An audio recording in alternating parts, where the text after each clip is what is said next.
আসসালামু আলাইকুম। প্রধানমন্ত্রী তারেক রহমান আবারও কিন্তু তেলের দাম বৃদ্ধির যে প্রস্তাব ছিল সেই প্রস্তাব নাকচ করে দিছে। অর্থাৎ খুব রিসেন্ট আজকেই আপনার মিটিং হয়েছিল। মিটিংয়ে তারেক রহমান স্পষ্ট জানাই দিছে যে তেলের দাম বৃদ্ধি করা যাবে না। এখানে কিন্তু দুই ধরনের গেম চলতেছে। সরকারের ভিতরের একটা পাওয়ারফুল গ্রুপ এবং ব্যবসায়ীদের একটা সিন্ডিকেট জ্বালানি তেল এখন স্টক করতেছে, ঠিক আছে, যেটাকে আমরা অবৈধ মজুতদারি বলে থাকি। এই গ্রুপটা তেলটাকে স্টক করে দাম বৃদ্ধির জন্য চেষ্টা করতেছে, কিন্তু তারেক রহমান সম্ভবত তাদের গেমটা বুঝতে পারছে, যে কারণে প্রধানমন্ত্রী একটা ভিন্ন গেম খেলার চেষ্টা করছে। কি গেম? উনি বারবার দাম বৃদ্ধির যে প্রস্তাব এটা নাকচ করে দিচ্ছে।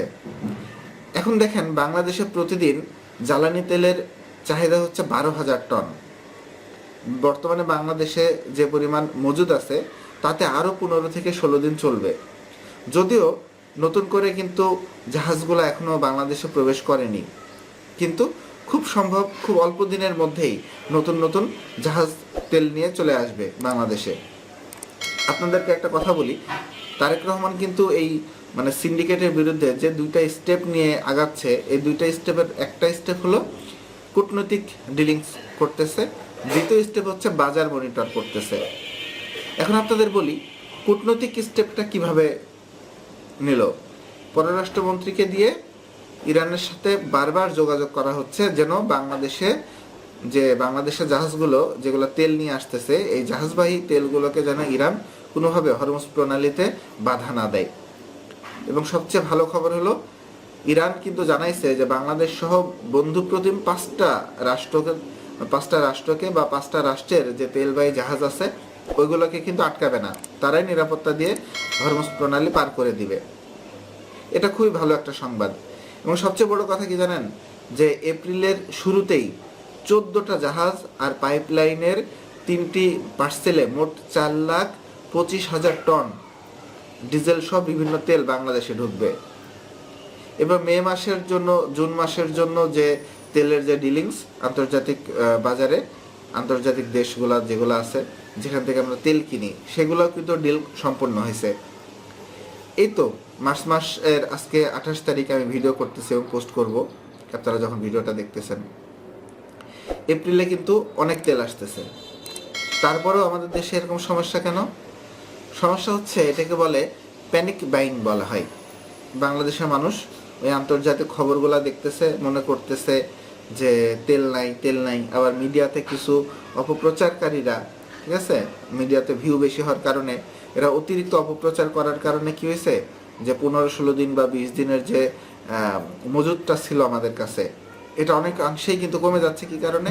যার 1 লিটার পেট্রোল দরকার, হয়তো সারা মাসে মোটরসাইকেলে 2 লিটার বা 3 লিটার পেট্রোল ভরে, সে মানুষটাও কিন্তু ট্যাঙ্কি লোড করে নিচ্ছে, একবারে 10 লিটার 12 লিটার তেল নিচ্ছে। আবার ঘরে এসে কি করতেছে, ওই তেলগুলো বের করে আবার তেল নিচ্ছে। সে মনে করতেছে যে আমি একবারে 10 বা 20 লিটার তেল কিনে রাখলে আমার হয়তো বা এই সংকট থেকে মুক্তি পাবো। এই যে এই প্যানিক বাইংগুলো থেকে কিন্তু আমাদের দেশে আরও বেশি কৃত্রিম সংকট তৈরি হচ্ছে। আর এই কৃত্রিম সংকটের যে সংকটের কি বলবো, সংকটটাকে পুঁজি করে অবৈধ ব্যবসায়ীরা এই তেলগুলোকে আরও বেশি জমায় রাখতেছে, লুকায় রাখতেছে। আপনারা জানেন, প্রতিদিনের নিউজ দেখবেন, বিভিন্ন জায়গায় অলরেডি কিন্তু আপনার হচ্ছে তেল পাওয়া যাচ্ছে। তারা ট্যাঙ্কারে বাংকারে হচ্ছে তেল রেখে দিচ্ছে, তারা অপেক্ষায় আছে তেলের দাম যখনই বৃদ্ধি পাবে তখনই কিন্তু তারা এটা বাজারে ছাড়বে। অধিক মুনাফা লাভের নেশাতে বাংলাদেশের কিছু অসাধু ব্যবসায়ীরা এই অপকর্মটা করতেছে।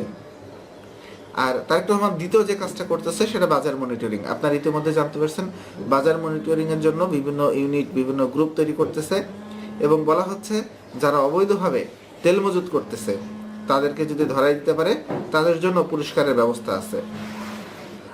আশা করতেছি তারেক রহমানের এই দুইটা স্টেপ খুবই কার্যকর এবং দেশবাসীর কাছে আহ্বান করব তারেক রহমানের প্রতি ভরসা রাখার জন্য।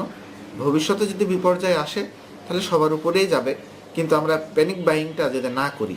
এই অস্থিরতার মধ্য দিয়ে আমরা অতিরিক্ত জিনিস কেনাকাটা করতে যেয়ে দেশের পরিস্থিতিটাকে, বাজারটাকে আমরা নিয়ন্ত্রণহীন করে ফেলতেছি। তো সবাই ভালো থাকবেন। আর সবার কাছে আবারও আহ্বান করতেছি, আপনারা অতিরিক্ত অস্থিরতার মধ্যে দিয়ে অতিরিক্ত কোনো জিনিস কেনাকাটা করবেন না। আপনার যতটুকু প্রয়োজন আপনি ততটুকুই জিনিস কিনেন, অতিরিক্ত কেনার দরকার নাই।